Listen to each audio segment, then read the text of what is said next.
Good afternoon students. हम class 7th की महाभारत पढ़ रहे थे। आज उसका हम 4th चैप्टर पढ़ेंगे जिसका नाम है अम्बा और भीष्म। अब हमने बताया था कि सत्यवती के जो है 2 पुत्र हुए थे। उनमें से एक पुत्र जो था चित्रांगन, वो शुरू में ही मारा गया। तो अब देखिए अम्बा और भीष्म के बारे में। सत्यवती के जो पुत्र चित्रांगन थे बड़े ही वीर थे, परंतु स्वच्छाचारी थे। एक बार किसी गंधर्व के साथ युद्ध हो गया और उसमें वो मारे गए। उनके तब तक कोई पुत्र नहीं था, इसलिए उनके छोटे भाई जो थे विचित्रवीर्य, उनको हस्तिनापुर की राजगद्दी पर बैठा दिया गया। उस समय जो है विचित्रवीर्य की आयु बहुत छोटी थी। इस कारण उनके बालिग होने तक राजकाज जो था वो किसने संभाला? भीष्म को ही संभालना पड़ा। अब जब विचित्रवीर्य विवाह के योग्य हो गए तो भीष्म को उनके विवाह की चिंता हो गई। उन्हें खबर लगी कि जो काशीराज की कन्याएं हैं, लड़कियां, उनका क्या होने वाला है? स्वयंवर। ये जानकर भीष्म बड़े खुश हुए और स्वयंवर में शामिल होने के लिए काशी रवाना हो गए। उस स्वयंवर में देश विदेश के बहुत सारे राजकुमार आए हुए थे। राजपुत्रियों को पाने के लिए आपस में बड़ी ही प्रतिस्पर्धा थी। क्षत्रियों में भीष्म की प्रतिज्ञा की प्रतिष्ठा सभी को पता थी। उनके महान त्याग और हाल सब जानते थे। इसलिए जब वो स्वयंवर मंडप में उपस्थित हुए तो राजकुमारों ने सोचा वो सिर्फ स्वयंवर देखने के लिए आए हैं। परंतु जब स्वयंवर में शामिल होने वालों में भीष्म ने भी अपना नाम दिया तो अन्य कुमारों को निराश होना पड़ा। उनको क्या पता था कि जो दृढ़वर्ती भीष्म अपने लिए नहीं बल्कि अपने भाई के लिए स्वयंवर में शामिल हुए हैं। सभा में खलबली मच गई। चारों ओर से भीष्म पर लोग फप्तियां कसने लगे कि भीष्म ने तो संकल्प लिया था, बड़े बुद्धिमान हैं, और स्वयंवर से इन्हें क्या मतलब? इनके जो प्रण है उसका क्या हुआ? जीवन भर ब्रह्मचारी रहने की इन्होंने प्रतिज्ञा की थी, क्या वो झूठी है? इस तरह सब राजकुमारों ने भीष्म की हंसी उड़ाई। यहाँ तक कि काशीराज की कन्या ने भी भीष्म की तरफ से दृष्टि फेर ली। उनकी अवहेलना सी करके वो आगे चली गई। भीष्म अवहेलना को बिल्कुल सहन नहीं कर पाए। उन्होंने सभी राजकुमारों को हराकर तीनों राजकन्याएं जो थी उनको जबरदस्ती रथ पर बैठा लिया और हस्तिनापुर की तरफ चल दिए। सब देश का राजा जो शालो था बड़ा ही बहादुर था। काशीराज की सबसे बड़ी कन्या जो थी अम्बा, उससे प्यार करती थी।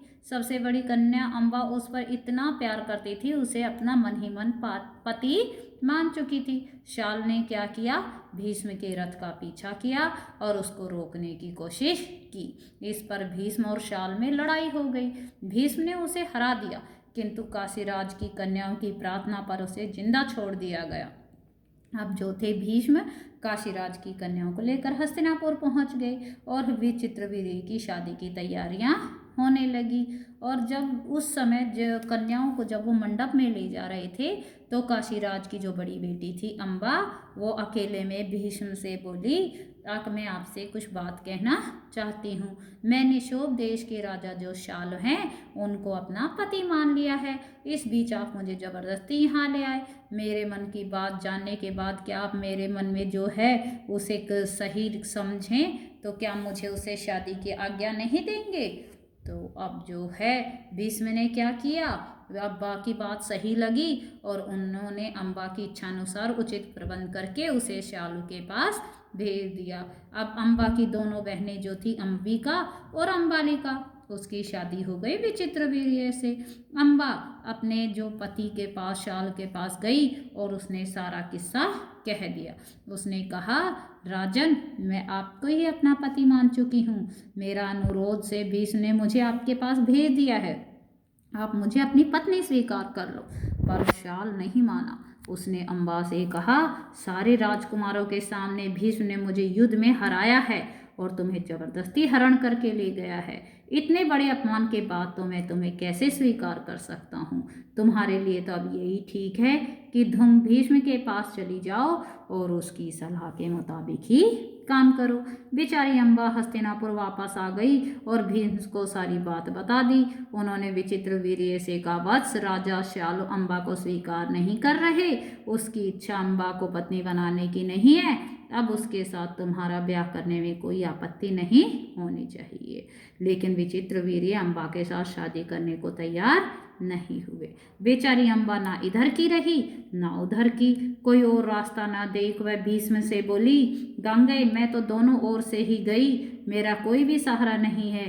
अब आप ही मुझे हरण करके लाए थे, इसलिए आपका कर्तव्य बनता है कि आप ही मेरे साथ शादी करें। भीष्म ने उसकी बात ध्यान से सुनी और अपनी प्रतिज्ञा की याद दिलाकर कहा, अपनी प्रतिज्ञा तो मैं नहीं तोड़ सकता। उन्होंने अम्बा की परिस्थिति समझकर विचित्रवीर्य से दोबारा शादी की बात कही, लेकिन वो नहीं माना। अब भीष्म ने अम्बा को फिर से समझाया और कहा, अब तुम दोबारा शाल के पास जाओ और एक बार प्रार्थना करो। लाचार अम्बा बेचारी शाल के पास दोबारा चली गई और उसके बहुत मिन्नतें की, लेकिन दूसरे की जीती हुई कन्या को स्वीकार करने से सोमराज ने साफ इनकार कर दिया। अम्बा इस तरह 6 साल तक हस्तिनापुर और सौभ देश के बीच ठोकरें खाती रही और सारे दुख का कारण भीष्म को ही समझने लगी। उसने उस पर बहुत क्रोध किया और प्रतिहिंसा की आग उसमें जलने लगी। भीष्म में बदले लेने की इच्छा से वह कई राजाओं के पास भी गई और अपना दुखड़ा सुनाया। भीष्म से युद्ध करके उसका वध करने की उसने राजाओं से प्रार्थना की, पर राजा लोग तो भीष्म के नाम से ही डरते थे। किसी में इतना साहस नहीं था कि भीष्म से युद्ध करें। क्षत्रियों से एकदम निराश होकर अम्बा ने तपस्वी ब्राह्मणों की शरण ली। तपस्वियों ने कहा, बेटी तुम परशुराम के पास जाओ, वे तुम्हारी इच्छा जरूर पूरी करेंगे। तब ऋषियों की सलाह पर अम्बा परशुराम के पास आ गई। अम्बा की करुण कहानी सुनकर परशुराम का हृदय पिघल गया। उन्हें दया स्वर में कहा, काशीराज कन्या तुम मुझसे क्या चाहती हो? अम्बा ने कहा, हे ब्राह्मण वीर, मेरी प्रार्थना केवल यही है कि आप भीष्म से युद्ध कर लो। मैं आपसे भीष्म के वध की भीख मांगती हूँ। परशुराम को अम्बा की प्रार्थना पसंद आई। बड़े उत्साह के साथ वह भीष्म के पास गए और उन्होंने युद्ध के लिए ललकारा। दोनों कुशल योद्धा थे, धनुष विद्या के जानकार भी, दोनों ही जितेंद्रिय और ब्रह्मचारी, दोनों ने ही शादी नहीं की थी और दोनों ही महान योद्धा। और कई दिनों तक युद्ध होता रहा और जब हार जीत का निश्चय नहीं हुआ तो अंत में परशुराम ने ही हार मान ली और उन्होंने अम्बा से कहा, जो कुछ मेरे वश में था वो मैंने कर दिया, अब तो तुम्हारे लिए यही ठीक है कि तुम भीष्म की ही शरण लो। पर अम्बा ऐसी बातों से कब विचलित होने वाली थी। उसने वन में जाकर फिर से तपस्या शुरू कर दी और तपोबल से स्त्री रूप छोड़कर वो पुरुष बन गई। उसने अपना नाम शिखंडी रख लिया। जब कौरवों और पांडवों के बीच कुरुक्षेत्र के मैदान में युद्ध हुआ था तो भीष्म के विरुद्ध लड़ते समय शिखंडी रथ के आगे बैठा था और अर्जुन ठीक उसके पीछे। भीष्म को ये बात पता थी कि अम्बा ही शिखंडी का धूप धारण किए हुए है, इसलिए वो औरत पर बाण नहीं चलाना सही मानते थे। तो शिखंडी को आगे करके ही अर्जुन ने भीष्म पिता पर हमला कर दिया था और अंत में उन पर विजय प्राप्त की थी। जब भीष्म हाथ होकर पृथ्वी पर गिरे तब जाकर अम्बा ने अपने क्रोध को शांत किया।